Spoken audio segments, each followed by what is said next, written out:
आजकल आप देखें कि डिवोर्स रेट हिंदुस्तान में बढ़ा जा रहा है, बढ़ा जा रहा है, बढ़ा जा रहा है। देवी देवता कहाँ आएंगे? उसमें गंदा खाना है, गंदा पीना है। मैं जो हूँ, मेरे को ऐसा विवाह नहीं चाहिए, मेरे को वैसा विवाह चाहिए जैसे त्रेता युग में था, जैसे द्वापर युग में था।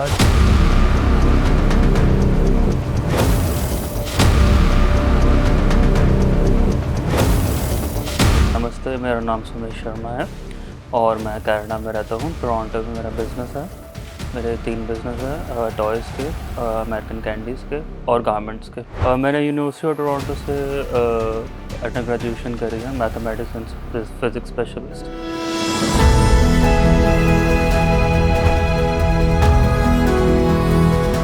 बचपन से ही मैं वैदिक संस्कारों से पला बड़ा हूँ और बचपन से ही हमें चारों वेदों का ज्ञान दिया गया।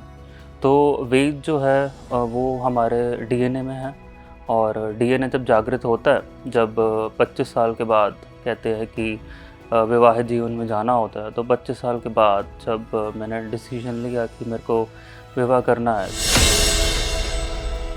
वेद ये कहते हैं कि विवाह बड़े ही कराए, जैसे गुरु, माता और पिता। तो इसलिए मैंने वेदों की बात मानी और वेदों में ये है कि गुरु या माता या पिता कन्या को ढूंढे या वर को ढूंढे। जो आपके गुरु होते हैं या माता पिता, तो उनको ज़्यादा उन्होंने ज़िंदगी देखी होती है। इसलिए मैं अपने पिता की मर्ज़ी से यहाँ विवाह करने आया हूँ, जो कि वेदों के हिसाब से है। ये आपके ऊपर होता है, आप जीवन को कैसे देख रहे हो। तो मैं मेट्रो सिटीज़ में रहा हूँ, दिल्ली में रहा मैं, फिर वहाँ टोरंटो में रहता हूँ मैं। तो मैंने देखा कि विवाह आजकल कैसा चल रहा है। तो जो आजकल ये विवाह चल रहे हैं, उनको देखने के बाद ही मैंने ये डिसीजन लिया कि ऐसा विवाह नहीं करना।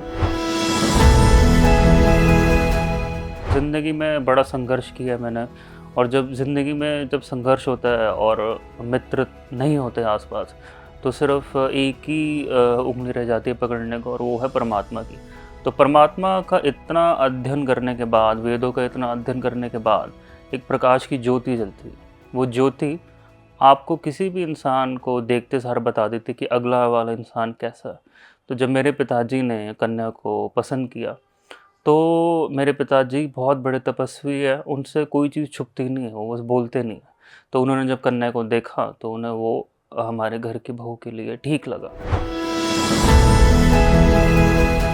मेरे पुत्र चाहे बाहर पढ़े, कनाडा टोरंटो यूनिवर्सिटी में फिजिक्स और मैथ इन्होंने किया, और ये उस परंपरा को मानने वाले हैं। इसी को डीएनए बोला जाता है, इसी को संस्कार बोला जाता है।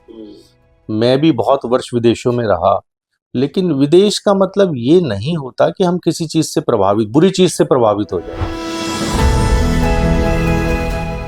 आजकल का जो विवाह है, वो उसमें बदतमीज़ी है, उसमें गंदा खाना है, गंदा पीना है। वहाँ पे बार सेट किए जाते हैं शादियों में, नॉन वेज सेट किया जाता है, और वहीं सामने बिल्कुल यज्ञ हो रहा है पति और पत्नी का। गर्भाधान से लेके और मृत्यु तक जो संस्कार है, उसमें विवाह भी एक संस्कार है। ये संस्कार है। संस्कार का मतलब होता है कोई बर्तन गंदा है, उसको संस्कार कर दिया, उसको मांज के पोंछ के उसको शुद्ध कर दिया।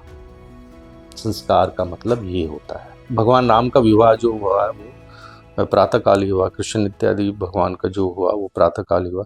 मंत्र जो है वह प्रातःकाल ही पढ़े जाने चाहिए, रात्रि में तो नहीं। जो मंत्र हैं, वेद के मंत्र हैं, विवाह के मंत्र हैं, वह तो 12 बजे से पहले जो है उसका वो होना चाहिए। वेदों में जब विवाह संस्कार बताया गया है, उसमें यह लिखा है कि देवी और देवताएं आते हैं आशीर्वाद देने। आप खुद सोचिए,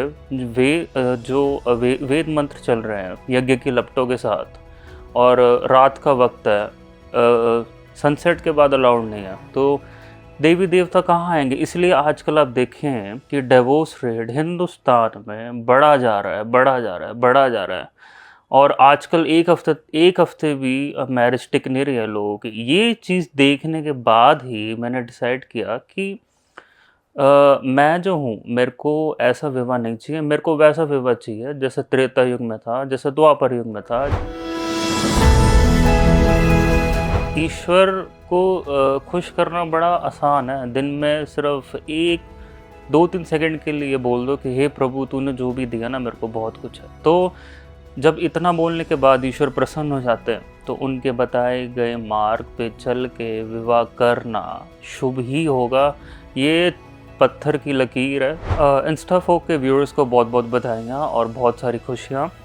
जल्द ही मेरा विवाह वैदिक रीतियों से होने वाला है और जल्द ही वो वैदिक रीतियाँ इंस्टाफोक के व्यूअर्स को दिखाई जाएगी।